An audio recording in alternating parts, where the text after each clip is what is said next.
Salut, salut. Bon, je sais que dans la dernière vidéo, je vous avais dit qu'on allait parler dressing cette semaine, mais je me suis rendu compte qu'il manquait quand même un gros morceau dans la chronologie, parce que pour faire les dressings, il me fallait déjà un atelier fonctionnel. Et ben, j'ai retrouvé les rushs, je vous montre ça tout de suite.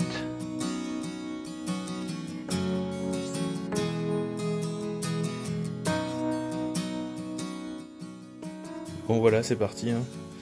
Donc j'ai reçu une première partie de ma commande Outils des Pros, il y en a là-bas, et il y a déjà le compresseur qui est arrivé. Apparemment il faut lui monter les roulettes, les roues et la roulette de guidage devant, et puis voilà. Du coup il y a une partie du matériel qui est là-bas, et ils m'ont aussi livré du matériel pas pour moi. Alors c'est les cartons qui sont là-bas. Du coup j'ai commandé chez Outils des Pros, mais j'ai reçu des cartons Foussier. Bon, ils doivent avoir un accord les uns avec les autres. Peu importe, tant qu'on me livre du matériel.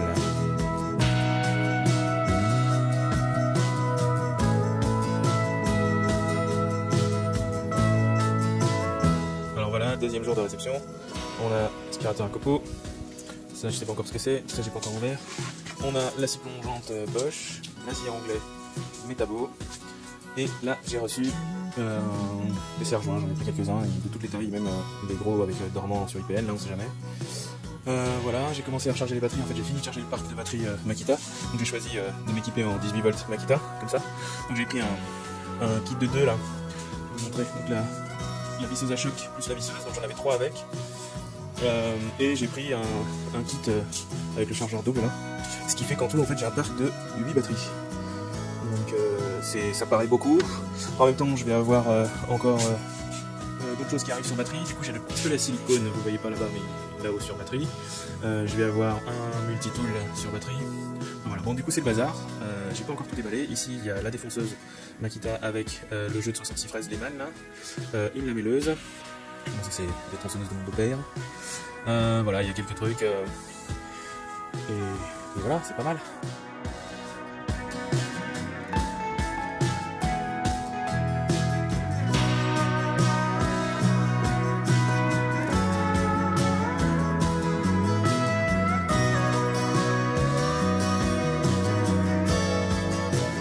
Bon, ça va me permettre de tester un peu le son, de savoir comment ça se danse avec tout ça là. Bon voilà, j'ai rangé, donc j'ai mis les serre-joints sur des tréteaux, en espérant que ça tienne, vu le poids de ce machin là.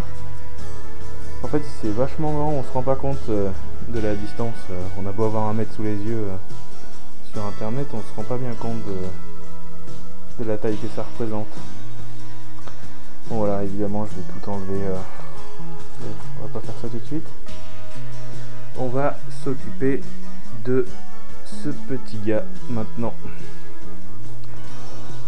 Voilà, l'aspirateur, 300 litres. Allez.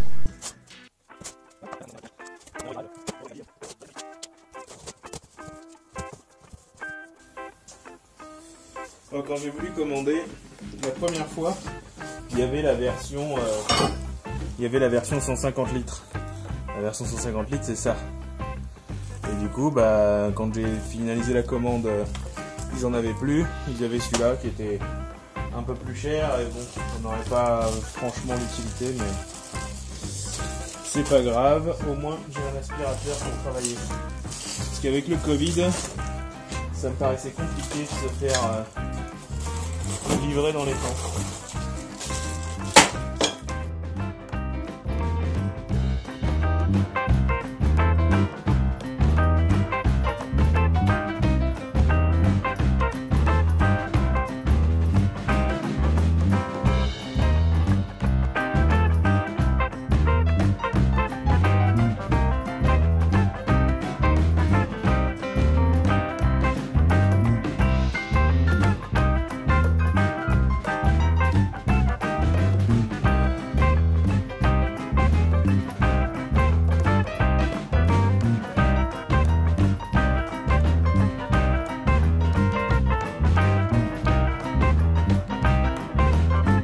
Voilà, le montage est fini. Alors dans mon sachet il me reste 4 rondelles. 4 rondelles, simplement ça doit être les rondelles qui vont là, dans les boulons dessous. J'ai pas mis de rondelles parce que j'étais pas sûr d'en avoir assez et du coup, comme c'est pas précisé sur le plan, c'est pas bon. Donc je m'en suis laissé un ouvert là pour vous montrer un peu comment c'est dedans. La façon d'attacher le sac, franchement, il y a mieux. Je pense que je vais me prendre la tête à chaque fois, ça va me faire péter des piles, mais bon, tant pis. Et donc en fait ici on a bien un effet cyclonique, puisqu'en fait l'air va être projeté là-dedans. Comme il y a la collerette, j'avais jamais sur les vidéos, j'avais jamais fait vraiment attention à comment c'était fait. Comme il y a la collerette, en fait l'air ne peut pas remonter. Donc le cyclone il se fait forcément vers le bas. Donc là il y a une accumulation ici qui se fait, et puis ça descend. Il y a que vraiment les petites particules qui remontent par le centre du coup. Parce que quand ça marche, l'air il est chassé sur le côté là, il va descendre, alors qu'au centre il va y avoir un mouvement inverse qui va monter, exactement comme un cyclone et une dépression au centre. Voilà ce que je peux vous dire. Du coup c'est des sorties en 100, sauf que moi la rallonge là-bas, je crois que c'est du 125 que j'ai pris parce que sur le site ça avait marqué que ça c'était une sortie 125. Mais il est possible qu'il parlait de cette sortie là. Alors là derrière au milieu, je sais pas si on va pouvoir le voir là, voilà, il y a un croisillon comme ça. Ça, il y a plein de vidéos qui disent qu'ils ont viré ça, c'est fait pour la sécurité pour pas pouvoir y mettre les doigts, mais que du coup ça gêne l'entrée des copos. Bon, moi en gros quand j'avais commandé, je m'étais dit dès que je le monte je le vire, et finalement on va essayer comme ça, et puis voilà quoi. Bon, bah je vais monter le dernier sac là, et puis on va stocker, parce que comme on n'a pas encore la rabot Lego, on pourra vraiment l'utiliser.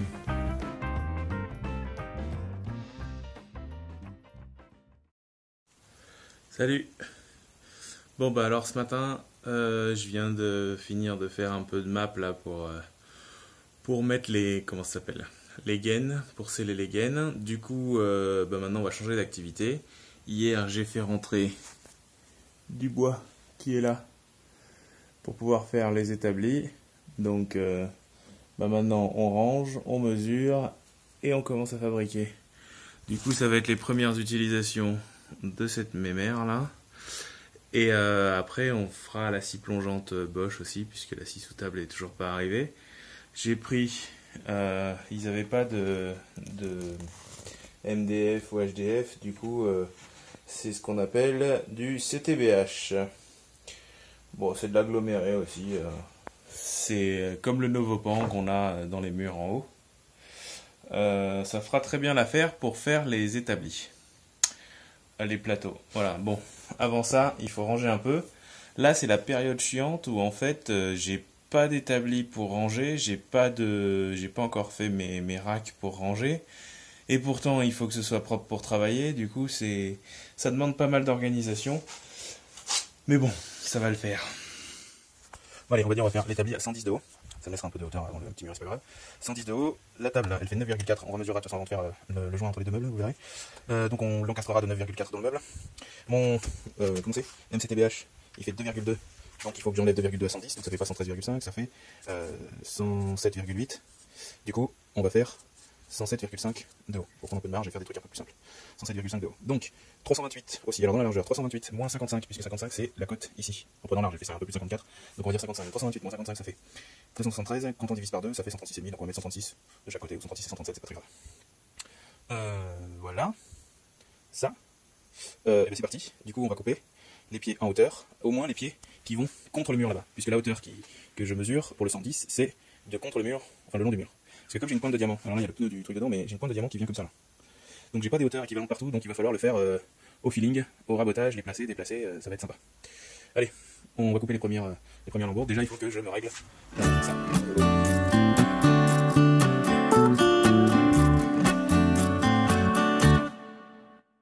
Bon alors dans plein de vidéos, on voit d'abord couper un tout petit morceau là. C'est pour rendre la rase propre, bien perpendiculaire.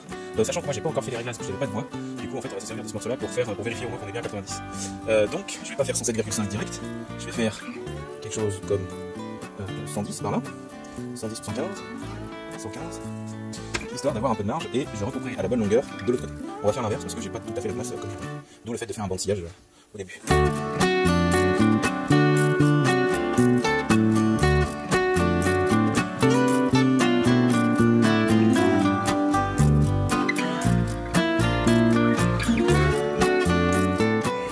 Bon voilà, la coupe, vous voyez qu'elle fait bien, 107,5. Bon par contre le bois, c'est pas du raboté. J'ai toujours pas ma rabot Lego, sinon j'aurais dû passer un petit coup dessus là. Mais bon, on va l'utiliser comme ça, et puis on va voir. Alors, on va lui mettre un petit coup de ponçage avant de faire les assemblages, et puis voilà.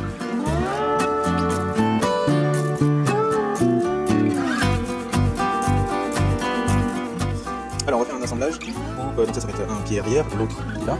Entre les deux il va y avoir une traverse, et il faut que je fasse 136. Donc vous avez vu le bois il est pas tout à fait peu la même cote. Donc je vais couper ici à 136. Je sais qu'il faut à peu près 6 cm et c'est pas grave si j'ai plus, parce que de toute façon il faudra que je vienne entamer la traverse, ça comme ça pour pouvoir mettre la traverse qui viendra devant. Du coup, je vais faire ici un emplacement de 6 cm. Par contre, la hauteur qui est normalement de 80, je la définirai avec précision en fonction du bois que je vais couper à 136. Bon, je vais le faire, vous allez comprendre quand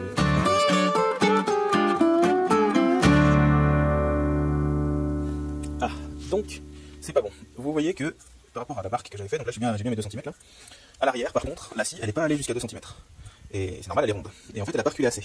Et je viens de me souvenir qu'effectivement, sur ce que j'avais vu, souvent, il y a des cales derrière. Certainement, donc on peut mettre une cale là, il faut mettre exactement la même de votre côté, pour éloigner, et que le centre de la scie, le bas de la scie, vienne bien à ce niveau-là. C'est d'ailleurs pour ça que bien souvent, on fait ça au chariot de coupe sur une scie sous table. Du coup, il va falloir que je trouve quelque chose, une cale martyre, un truc... Bon, je vais essayer de trouver ça.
Là j'ai ici la première pour juste pour faire les trous et mettre les vis. Pour le moment je pourrais l'enlever après.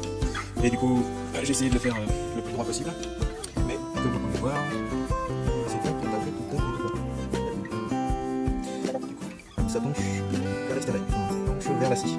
Ce qui est dommage pour pouvoir étalonner les bois. Donc il va falloir que je le rabote de ce côté là pour trouver la finalité. C'est bien l'horizontal. Et puis voilà, et puis faire l'assemblage avec le reste. Là, à la bonne largeur. Voilà, mais a priori ça ce sera pour demain. C'est un ambitieux.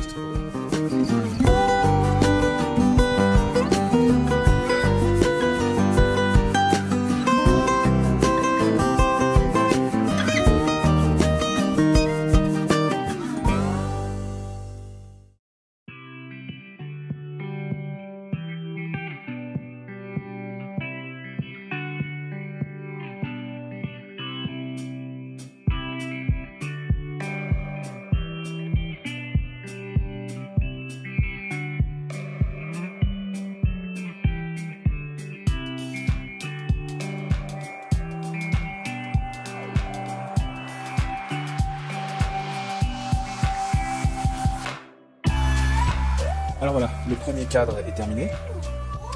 Du coup, évidemment, je vais mettre une étagère intermédiaire, mais je vais me servir de ça là. Donc ces broches là qu'on a partout sur les murs, c'est ce qui servait à supporter les plaques de béton quand ils les ont fait. Et en fait, l'ancien propriétaire a demandé à ce qu'ils les coupent pas les maçons. Et du coup, en fait, on peut s'en servir pour accrocher des trucs. Et comme c'est pris dans le béton, ça bougera pas. Donc moi, je vais les détordre, venir me mettre une planche, me visser dedans.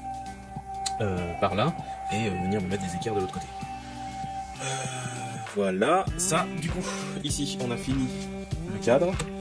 Donc si on reprend nos mesures, ici théoriquement nous avons 60 de profondeur, ici nous en sommes à 60 et demi. Et là-bas, bon, on a déjà vérifié, on est à 60. Bon, du coup on va couper un plateau à 61. Et là on a bien 136 devant. Par contre, on est à 136,3 ou 1,2, un truc comme ça, ici. Donc ce qu'on va faire, c'est qu'on va couper à 136,5 et voilà. Hein. La perpendicularité, j'ai pas vérifié ça, tiens. Mais bon, comme on va pouvoir jouer un petit peu sur le... et qu'on va compenser avec la découpe, ça allait, hein, pas, ça déborde pas. Et là, non plus, bon, un tout petit peu. Allez, si je me mets à plat. Ouais, un tout petit peu. Ça va être rattrapé ça. Voilà, au départ, dans mes premiers plans, j'avais mis le fait de mettre une traverse entre. De mettre une traverse entre là. Mais bon, vu l'épaisseur et la rigidité des plateaux, je pense que c'est pas nécessaire. Voilà.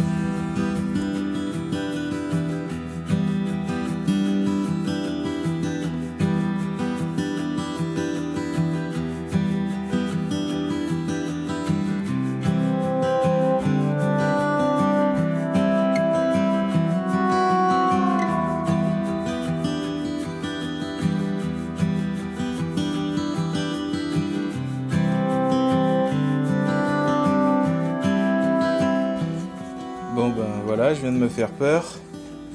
Sur la fin, j'ai voulu assurer la prise de la planche plutôt qu'elle tombe.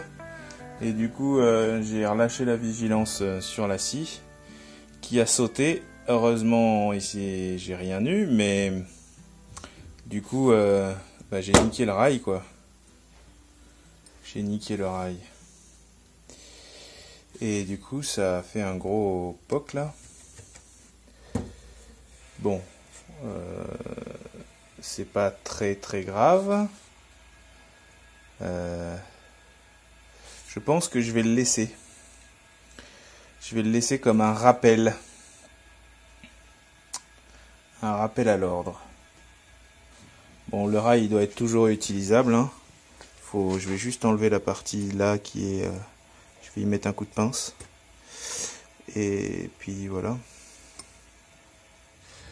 Du coup, pourquoi ça m'est arrivé? Parce que j'ai voulu mettre l'aspiration plutôt que d'en foutre partout. Et que mon aspirateur là, il n'est pas adapté. Et donc conclusion, bah, on va acheter un aspirateur adapté. Je pense que je vais prendre le Makita là, qui fait tomber les poussières. Et comme ça au moins on aura une tétine qui va sur tout là. Parce que même avec l'adaptation, enfin bon ça, et puis scier dans cette position, c'est pas forcément une bonne chose. La planche elle tombe, ou alors il faut accepter de la laisser tomber. Bref, à ne pas recommencer. Bon voilà, première partie terminée. Je vais me servir de ça comme base pour la suite. Du coup, on va faire quelque chose d'équivalent par là-bas, mais il va falloir prévoir de faire le soutien pour la scie ici, entre les deux. Alors, comme il y a un petit dévers, hop là, si je me mets comme ça, la bulle, vous voyez qu'elle n'est pas centrée, et du coup, il faudrait remonter à droite, là, côté scie, pour être vraiment à plat. Donc, en fait, je vais pas faire venir la scie à fleur ici, je vais la faire venir un peu plus haute, là. Comme ça, au moins, ça me permettra que les bois tombent, plutôt que de fermer autour de la scie. En gros, je vais essayer de m'aligner sur le haut, là-bas, et puis voilà. Je sais pas si c'est une bonne chose, si c'est une mauvaise chose, si j'aurais dû recaler. Parce que j'aurais pu faire un truc en remettant une cale là-bas, sous le plateau. Je sais pas, ça c'est encore possible après. Bref, je suis plutôt content. Bon, si ce n'est cette frayeur là, où ça aurait pu mal finir. Voilà, donc je saurai pour les prochains qu'il faut pas couper comme ça. Il faut vraiment utiliser des tréteaux, se mettre derrière la scie, quitte à laisser tomber la planche sur le côté. C'est pas très grave, c'est une chute normalement. Bon, après si on veut la récupérer, la réutiliser, il faut voir, mais bon. Voilà. Encore une leçon.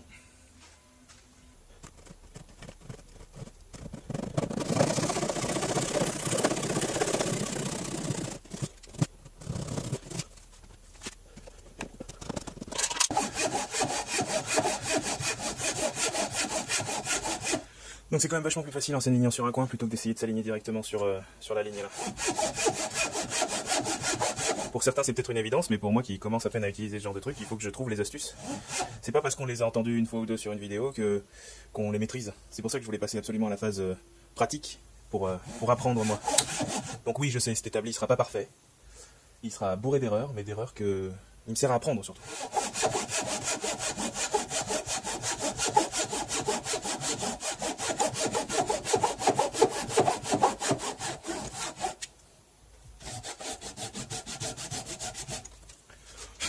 Ce qui ne veut pas dire que je ne veux pas de conseils. Hein. Vous pouvez mettre des conseils en commentaire, je les lirai avec attention. Alors, le deuxième est fait.